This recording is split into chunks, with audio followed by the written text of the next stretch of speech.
Mulanya di sini. Masing-masing membina satu rantaian habitat yang unik.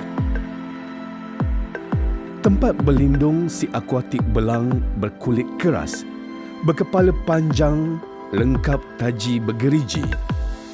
Pun begitu, si belang air ini mempunyai nilai komersial yang tinggi. Sentiasa diburu oleh nelayan.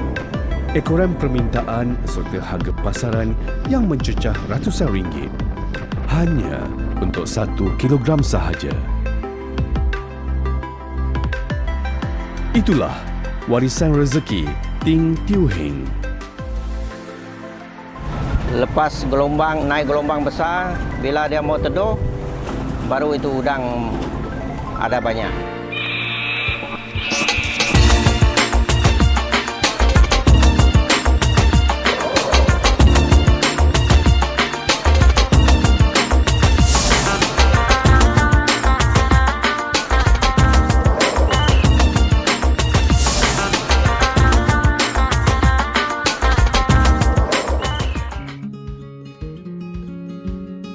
Laut adalah temannya sejak dari kecil. Segala ragam hidupan akuatik di Kuala Baram mudah dihidu hanya melalui pertukaran cuaca. Kerana Ting Tiew Hing adalah penerus warisan keluarga yang masih mencari rezeki sebagai nelayan udang harimau. Meskipun kini hasil yang dituai di setiap sudut pelantar muara Payau dan Masin semakin hari semakin tenat jumlahnya. Keadaannya sudah jauh berbeza daripada dahulu. Namun, diteruskan atas permintaan pasaran. Dulu dengan sekarang memang ada beja sudah lah, memang kurang sudah. Sekarang kurang sudah udang. Jika disaring daripada kajian oleh Jabatan Perikanan Sarawak, lokasi tumpuan Ting memukat udang harimau tidak tersasar. Kerana Miri mempunyai kawasan hutan paya bakau berpelantar landai yang menjunam. Pentas semula jadi ini membolehkan air dengan kemasinan tinggi sampai ke pantai, sebagaimana yang diperlukan oleh kitaran hidup udang harimau. Malah, ekosistem ini juga sesuai bagi perkembangan ikan serta hidupan akuatik kecil untuk mencari makan dan berlindung. Terletak di bahagian utara Sarawak, hutan paya bakau Kuala Baram terbahagi kepada 3 keadaan sekitaran, iaitu air laut yang masin, dataran berlumpur dan tumbuhan hijau yang dipengaruhi oleh air pasang dan surut. Air kalau kita tengok, air mesti mau tengok ada kapur-kapur sikit juga. Kalau air dia jernih, memang udang sudah tak ada lah. Udang ini selalu dia mengikut air yang kabur itulah, pergi tepi lah. Kalau air dia kuning, memang cuaca tak bagus lah. Memang ombak sudah besar lah. Mau tunggu dia mau teduh, baru dia air jernih tu pergi tepi, baru udang tu baru naik, ada bagus, ada banyak. Taburan kepadatan udang harimau di Sarawak mempunyai hubung kait dengan variasi setempat. Pun begitu, muara sungai dengan kedalaman antara 10 hingga 15 meter adalah lokasi tumpuan kerana udang harimau tergolong dalam spesies akuatik kecil yang tahan lasak. Dan ia juga mempunyai kadar pertumbuhan yang cepat serta mudah menyesuaikan diri dengan perubahan persekitaran. Secara biologi, induk jantan dan betina mula mengawan sebelum masuk bulan Mei. Kemudiannya bertelur mulai Mei hingga September. Uniknya, anak-anak udang harimau akan membesar di kawasan paya bakau selama 6 bulan. Kemudiannya, menyambung kehidupan di laut lepas sehingga dewasa. Begitulah sifat semula jadi udang harimau yang dikenali sebagai demersal, iaitu hidup di dasar laut dan kembali ke laut menjelang dewasa. Tumpuan utama spesies Decapod crustacean ini adalah di lingkungan kawasan yang terdapat banyak makanan secara berkumpulan. Jadi tidak hairanlah jika setiap batu nautika persegi ada nelayan tradisional mampu meraih 1.3 kilogram udang harimau bagi setiap jam. Biasanya, nelayan di Kuala Baram menjual tangkapan udang harimau dijual secara borong kepada peraih. Walaupun ada permintaan terhadap udang harimau yang tangkap hidup untuk dijadikan induk, tetapi jumlahnya masih kecil. Kalau nak cari udang harimau selalu di bulan 12 lah. 11 atau 12. Sebab itu gelombang besar masa itu. Nah, itu udang harimau ada masih di laut, Pak. Mengikut pasaran, induk jantan dijual pada harga RM100 Malaysia seekor, manakala induk betina pula sekitar RM250 Malaysia seekor. Meskipun Kuala Baram mampu menjana pendapatan yang tinggi bagi penjualan induk udang harimau, tetapi aktiviti eksploitasi hasil laut sentiasa dikawal oleh pihak Jabatan Perikanan Sarawak. Ekosistem dia terbahagi kepada 3, iaitu sungai, kawasan bakau dan laut. Jadi apabila 3 ekosistem ini berinteraksi, di mana bakau ni dia digelar sebagai ekoton. Apabila digelar sebagai ekoton, maksudnya sistem bakau ni sangat-sangat kritikal dan sensitif, di mana udang-udang harimau ni selepas dia bertelur di laut, dia akan masuk ke sungai dan akan membesar. Jadi sungai dan bakau ni sebagai nursery dia, dan dia akan keluar balik ke laut. Melalui projek yang dikenali sebagai Refugia, Kuala Baram dan Lawas menjadi lokasi tumpuan kepada tapak kajian sumber induk udang harimau di Malaysia, dengan fokus utama di kawasan hutan bakau di Batang Baram. Objektif utama Refugia dibangunkan adalah untuk melindungi kawasan pembiakan udang harimau melalui penguatkuasaan. Antaranya larangan aktiviti penangkapan udang harimau semasa tempoh pembiakan, iaitu antara bulan Mei hingga September. Ini meliputi kawasan sekitar 5 hingga 7 batu nautika daripada perairan Tanjung Baram ke Kuala Bakam, iaitu seluas 295 batu persegi dengan kedalaman 50 meter. Dengan cara ini, hanya 20% sahaja udang harimau induk yang ditangkap setiap tahun melalui penangkapan secara mampan, iaitu sekitar 20 hingga 23 tan setahun. Pastinya negara tidak berdepan dengan ancaman kepungusan udang harimau pada masa akan datang. Bagi Ting, dia menyokong penuh usaha penubuhan refugia udang harimau. Ini memandangkan sistem refugia yang berteras kepada pengurusan sumber ekosistem adalah cara terbaik untuk menjana pendapatan nelayan udang harimau, khususnya yang mencari rezeki di perairan Kuala Baram pada jangka panjang. Di samping itu, Ting juga berharap pihak berwajib dapat memantau aktiviti nelayan pukat tunda yang aktif melakukan pengutipan induk bagi memperoleh keuntungan berganda. Kalau sekarang di sini harga dia 80. Ya, toke ambil lah. Kalau jual di pasaran mahal 100 lebih sekilo. Ada pilih dia besar. Kalau besar macam ini 5 ekor sekilo, 6 ekor sekilo, memang harga dia toke kasih 80 lah.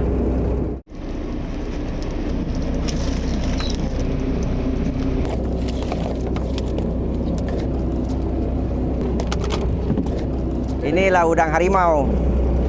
Udang harimau di Laut Kuala Baram.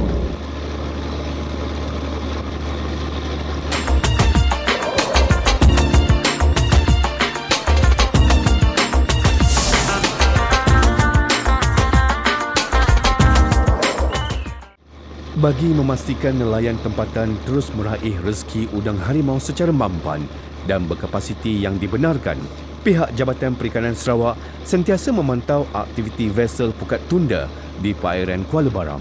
Jabatan Perikanan Malaysia telah menetapkan dasar pelaksanaan, antaranya adalah larangan sebarang aktiviti penundaan yang berlaku di kawasan 5 batu nautika daripada pantai. Ini adalah kerana kawasan 5 batu nautika daripada gigi pantai tersebut adalah merupakan kawasan breeding dan nursery ground kepada udang harimau dan termasuklah ikan dan semua tadi. Yang keduanya, dasar pelaksanaan kita juga menetapkan larangan penggunaan vessel dua bot tunda. Aktiviti penguasaan dia boleh berlaku di kawasan laut dan juga di darat. Kita menjalankan pemeriksaan darat. Di laut contohnya, anggota penguasaan kita akan menjalankan aktiviti penguasaan dan pergi kepada vessel-vessel tersebut, sama ada yang menjalankan kesalahan ataupun jika tak berlaku kesalahan pun kita akan melihat kepada sebarang dokumen yang tertentu. Sememangnya, Jabatan Perikanan memandang serius terhadap penggunaan mata pukat yang terlalu kecil, terutama sekali pukat keroncong yang boleh menangkap benih udang harimau. Sebaliknya, nelayan hanya dibenarkan menggunakan pukat bersaiz 38 mm. Sekiranya nelayan melanggar peraturan yang telah ditetapkan, mereka dikenakan tindakan di bawah Seksyen 8B Akta Perikanan 1985. Pematuhan terhadap saiz pukat adalah kod amalan untuk perikanan yang telah diiktiraf di peringkat dunia sebagai langkah melindungi sumber khazanah laut daripada terancam. Di samping penguatkuasaan, Jabatan Perikanan juga telah melakukan pelbagai kajian mengenai udang harimau di seluruh Sarawak sejak 1990-an lagi. Hasilnya, hanya di kawasan Miri, iaitu Kuala Baram sahaja, terdapat stok sumber udang harimau yang tinggi. Menghadap cahaya matahari, dari belakang ni kita boleh lihat dia ada tahap-tahap kematangan dia, iaitu tahap kematangan 1 hingga 5. Jadi tahap kematangan 1 tu memang dia baru mula nak membentuk telur, dan tahap yang keempat adalah yang maksima, di mana ia akan dalam masa 1 hari 2 hari dia akan lepaskan telur ke persekitaran untuk disenyawakan.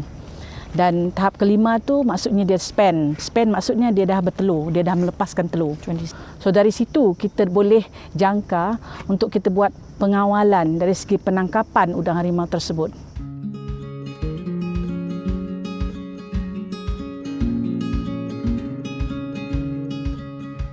Lazimnya, aktiviti penyelidikan akan dilakukan dengan kerjasama nelayan tempatan, terutama sekali dalam mengenal pasti kawasan nursery bagi udang harimau. Setiap sampel akan digrade mengikut saiz. Udang ni adalah spesies haiwan akuatik yang bersifat burrowing. Maksudnya, dia akan membenamkan dirinya di dalam macam berlindung di bawah. Jadi dia akan benamkan diri dia sebab kawasan Kuala Baram ni dia berpasir dan berlumpur. Kawasan berpasir, habitat yang berpasir dan berlumpur adalah sangat sesuai untuk udang-udang ni, habitat dia. Selain daripada jantina, stok induk yang dijadikan sampel juga bebas daripada penyakit. Pada siang hari, dia akan di dalam lumpur, dia akan terbenam dalam lumpur dan hanya bahagian ini saja nampak di permukaan lumpur tu. Pada malam hari dia akan keluar untuk mencari makanan. Sebelum dibawa ke makmal, udang harimau yang dijadikan sampel kajian akan diperincikan mengikut saiz, jantina dan kawasan tangkapan.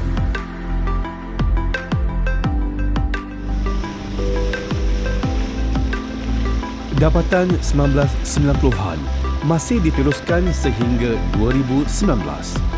Fokus utama adalah mencari formula menghasilkan pembenih baka udang harimau yang berkualiti bagi menjamin bekalan stok akan datang.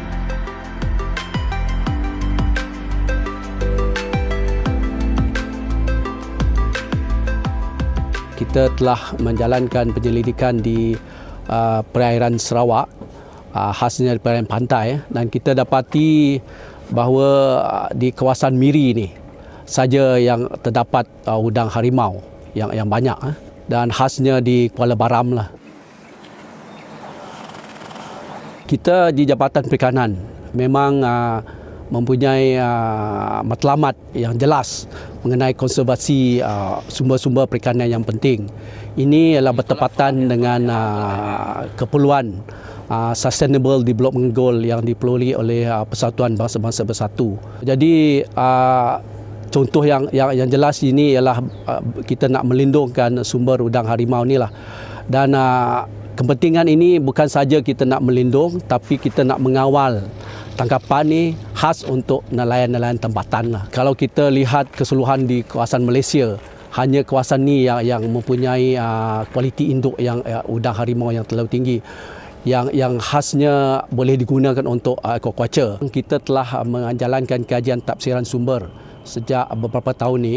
So jadi kita telah menganggarkan bahawa dalam lingkungan 23 tan udang harimau ni boleh diterokai secara mapan, iaitu khas untuk nelayan yang ada 400 ni. So jadi kalau tangkapan ialah dalam lingkungan 23 tan setahun, jadi sumber ni akan berkekalan sampai bila-bila. Sebab itu merupakan tahap mapan. Pihak kita di Jabatan Perikanan, kita bercadang nak membentuk satu kawasan refugia. Ini bererti kita akan mengawal tangkapan udang-udang harimau yang terdapat di Kuala Baram. Kita telah menjalankan kajian dan kita telah memberitahu nelayan-nelayan tempatan tentang kepentingan refugia ni, dan mereka memahami kepentingan menjaga sumber udang harimau ni supaya ianya akan terus dapat dieksploit sampai bila-bila. Sampel udang harimau yang dikutip kemudiannya dikenal pasti dan diperinci. Antaranya mentaksir stok yang berkualiti dan bebas penyakit, memperinci peta kawasan refugia serta memastikan sumber semula jadi akuatik kecil negara masih berada dalam keadaan terkawal.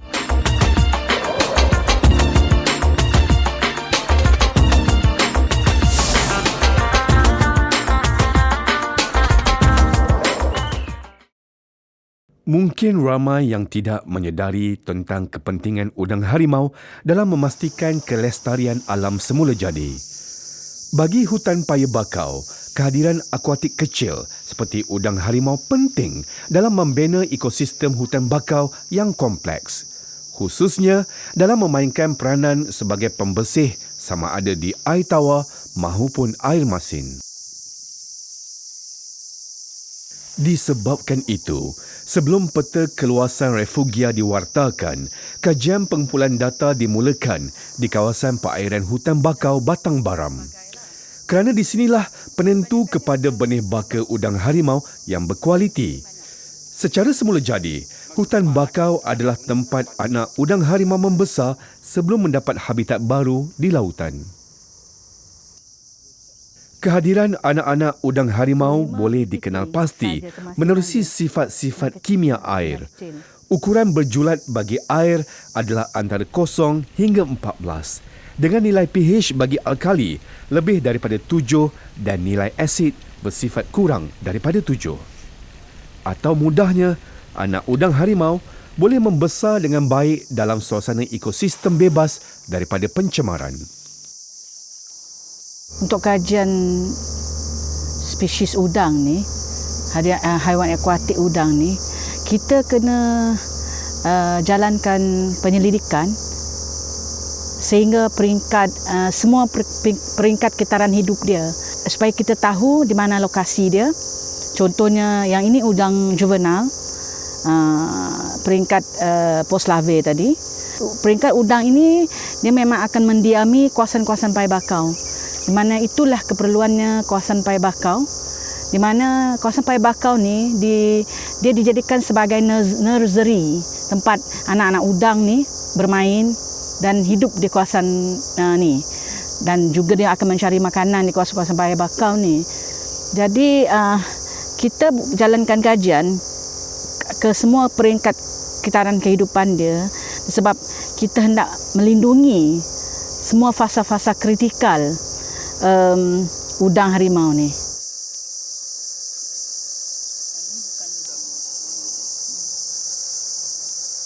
Ciri-ciri utama dia mempunyai belang-belang di badan, sebab nama dia udang harimau.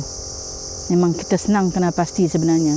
Anak-anak udang harimau bernyawa ini akan dibawa pulang ke Makmal dan akan melalui proses pembesaran di kolam khas milik Jabatan Perikanan Sarawak bagi tujuan penyelidikan. Dari Batang Baram, sampel penyelidikan akan dibawa ke hatchery Pusat Penyelidikan Perikanan Laut.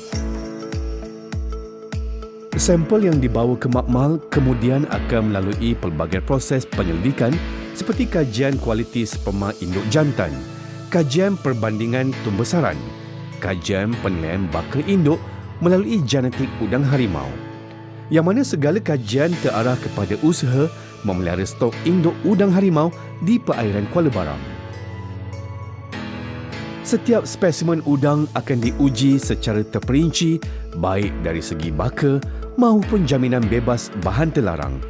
Ini bagi memastikan projek refugia berskala besar berjaya memberi impak yang berharga bukan sahaja kepada pulangan ekonomi, kebajikan nelayan, tetapi turut memberi sumbangan yang besar terhadap pemuliharaan alam sekitar. Pun begitu, perjalanan refugia ini masih jauh. Kejayaannya bukan sekadar berpihak kepada penyelidikan dan penguatkuasaan undang-undang.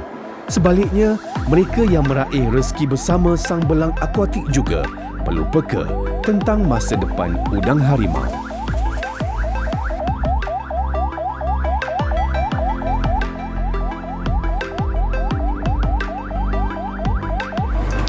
Ada lesen? Ada je. Tidak? Buka tunda kecil. Ya. Kamu sudah melanggar. Ingatlah, masa depan kita adalah bergantung kepada sumber khazanah alam yang kita miliki hari ini.